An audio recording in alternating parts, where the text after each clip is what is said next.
Doctor. आप जब किसी डॉक्टर के पास में दवा लेने के लिए जाते हैं तो वो डॉक्टर आपकी तबीयत के मुताबिक दवा नहीं देता, आपकी बात के मुताबिक दवा नहीं देता है, बल्कि अगर आपको बुखार है तो बुखार की दवा देगा,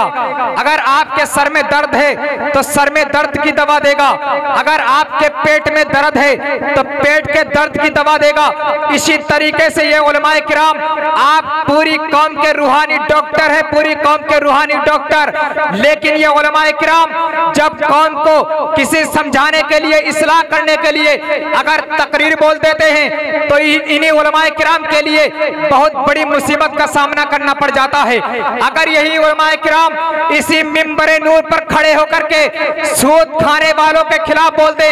तो रातों दिन सूद खाने वाले अपने घरों से बाहर निकल करके आ जाते हैं और कहते हैं इन मौलवियों को क्या हो गया है, ये तो सूद के खिलाफ बोलना शुरू कर दिया है, इनको तो नमाज पर बोलना चाहिए, इनको तो ज़कात पर बोलना चाहिए, इनको तो हज पर बोलना चाहिए, लेकिन ये सूद के खिलाफ क्यों बोलते हैं। अगर यही उलमाए किराम मिंबरे नूर पर खड़े होकर के अगर बेपर्दगी के खिलाफ बोलते तो रातों दिन बेपर्दे में रहने वाली औरतें सामने निकल करके आ जाती हैं, कहती हैं इन मौलवियों को क्या हो गया है, इन मौलवियों को क्या हो गया, ये तो आज हमारे पर्दे के खिलाफ बोल रहे हैं, ये तो बेपर्दगी के खिलाफ बोलते हैं, इनको नमाज नहीं दिखती, इनको रोजा नहीं दिखता, इनको हज नहीं दिखता, आखिरकार क्या हो गया है। लेकिन हमारे उलमाए किराम अगर बेपर्दगी के खिलाफ बोलते हैं तो कौम की इस्लाह के लिए बोलते हैं। इसलिए अगर आज हमारी माँ बहनों को देखा जाए, हॉस्पिटल में देखा जाए तो बेपर्दा नजर आती है, चौराहों पे देखो तो बेपर्दा नजर आती है, कहीं चौराहों पे बेपर्दा नजर आती है, शहर में देखो तो बेपर्दा नजर आती है, दुनिया के किसी भी गोशे में देखो बेपर्दा नजर आती है। मैं कहना चाहता हूँ आए मेरी कौमे मुस्लिम की औरतों, जब तुम्हारा एक कदम अपने घर से बाहर निकले तो पर्दे में निकले, इसलिए जब तुम्हारा एक कदम अपने घर से बाहर पर्दे में निकलेगा तो तमाम गैर मुस्लिम की औरतें ये देखकर कहने पर मजबूर हो जाएंगी, अरे जब कौमे मुस्लिम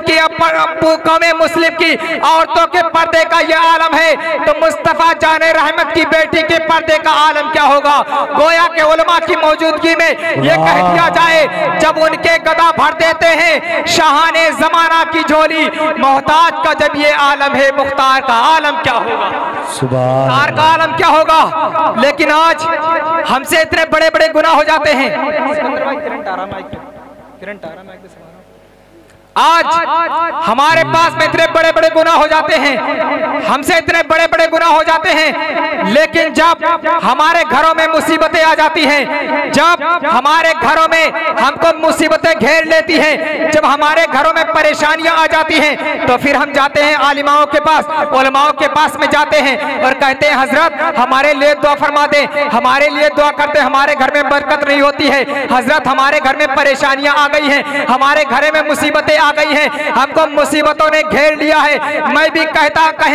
भी कहता हूँ कि उलमा से दुआ कराना चाहिए, लेकिन हमसे जो बड़े बड़े गुनाह हो गए हैं पहले उनकी हम माफी मांगे, अल्लाह की बारगाह में माफी मांगे, मौला मुझसे बड़े गुनाह हो गए हैं, मौला तुम मुझको मेरी तौबा को कबूल फरमा ले। और रात के किसी सन्नाटे में चले जाओ और चले जाने के बाद में बारगाह इलाही में सजदा रेज होकर के तौबा करो, मौला मेरी तौबा को कबूल कर ले। और अल्लाह तबारक व तआला जब तुम तौबा करोगे तो अल्लाह तुम्हारी तौबा को कबूल कर लेगा। और तौबा करने के बाद में अपने हाथों को उठा दो और उठाने के बाद में अब परवरदिगार आलम से दुआ मांगो। लेकिन मुसलमानों दुआ करने का अंदाज अलग होना चाहिए, दुआ करने का तरीका अलग होना चाहिए। आप कहोगे मौलाना आखिरकार अंदाज कैसा होना चाहिए, तरीका कैसा होना चाहिए, तो सुनो मुसलमानों, जब तुम अपने हाथों को उठाओ तो हाथ उठाने के बाद में अल्लाह से यह दुआ मत मांगना, इज्जत की दुआ मत मांगना, शोहरत की दुआ मत मांगना, रिफात की दुआ मत मांगना, बल्कि आप कहोगे मौलाना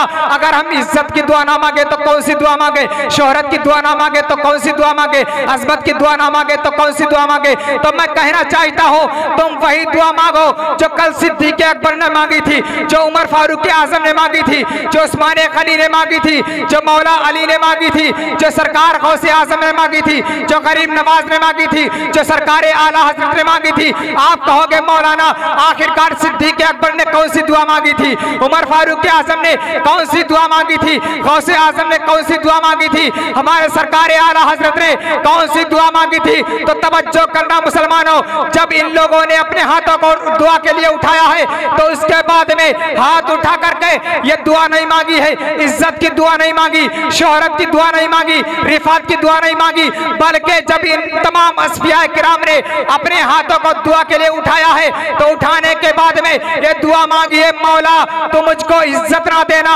मौला तू मुझको शोहरत ना देना, मौला तू मुझको रिफात ना देना, बल्कि मौला तू मुझको मेरे मुस्तफा का वफादार बना देना, मेरे मुस्तफा का वफादार। लेकिन मुसलमानों, और देख लिए दुआ भी कबूल हो गई है। कौन नहीं जानता सरकार आला हजरत को, कौन नहीं जानता सरकार आला हजरत को। बरेली की धरती पर पैदा होने वाला वो बच्चा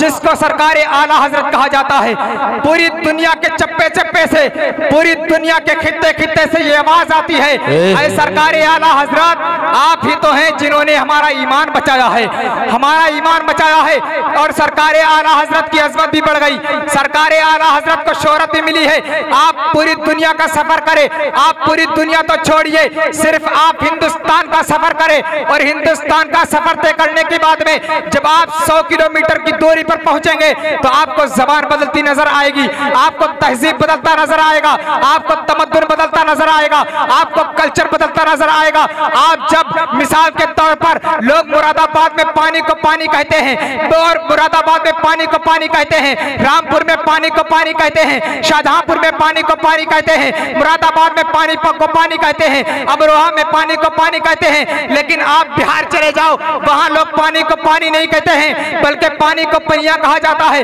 मोबाइल को मोबाइलिया कहा जाता है, खाने को खनिया कहा जाता है, किताबों को किताबिया कहा जाता है। लेकिन बिहार में रहने वाले लोग अपनी गलियों में मसलक आला हजरत का नारा लगाते हैं। मैंने कहा ऐ बिहार वालों, तुम्हारी तहजीब अलग है, तुम्हारा तमद्दुन अलग है, तुम्हारा कल्चर अलग है, लेकिन तुम्हारी जबान अलग है, लेकिन तुम अपनी गलियों में मसलक आला हजरत का नारा क्यों लगाते हो, मसलक आला हजरत का नारा क्यों लगाते हो। ऐ बंगाल वालों, तुम्हारी तहजीब अलग है, तुम्हारा कल्चर अलग है, तुम्हारी तहजीब अलग है, तुम्हारा खाना पीना अलग है, लेकिन तुम अपनी गलियों में मसलक आला हजरत का नारा क्यों लगाते हो। ऐ कर्नाटक वालों, तुम्हारी जबान अलग है, तुम्हारा तहजीब अलग है, तुम्हारा तमद्दुन अलग है, तुम्हारा कल्चर अलग है, लेकिन तुम अपनी गलियों में मसलक आला हजरत का नारा क्यों लगाते हो। तो पूरे हिंदुस्तान के एक एक सूबे से जवाब आएगा, मौलाना हमारी तहजीब अलग है तो क्या हुआ, हमारा कल्चर अलग है तो क्या हुआ, हमारी तहजीब अलग है तो क्या हुआ। लेकिन मौलाना सुनो,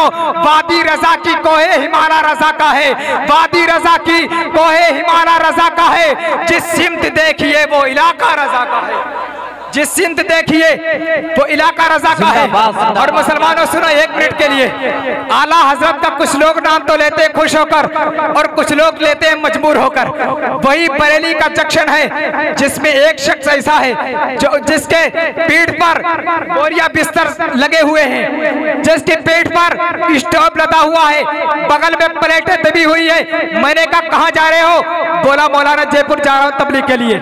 जयपुर जा रहा हूँ तबलीग के लिए। मैंने कहा जयपुर जा रहे तबलीग के लिए स्टोव की क्या जरूरत, प्लेटों की क्या जरूरत, बोरिया बिस्तर की क्या जरूरत है। इसलिए तू झूठा है, तू मक्कार है। इसलिए इसी हिंदुस्तान के अंदर जब हमारा ख्वाजा तबलीग करने के लिए आया था तो साथ में स्टोव लेकर के नहीं आया था, बोरिया बिस्तर साथ में लेकर के नहीं आया था, तमाम स्टोव और प्लेटें बगल में दाब कर नहीं लाया था, बल्कि तारीख गवाह है जब हमारा ख्वाजा इस हिंदुस्तान में आया था तो प्लेटें साथ में लेकर के नहीं आया था, बल्कि अल्लाह तबारक व तआला की रजा का टारगेट लेकर के आया था,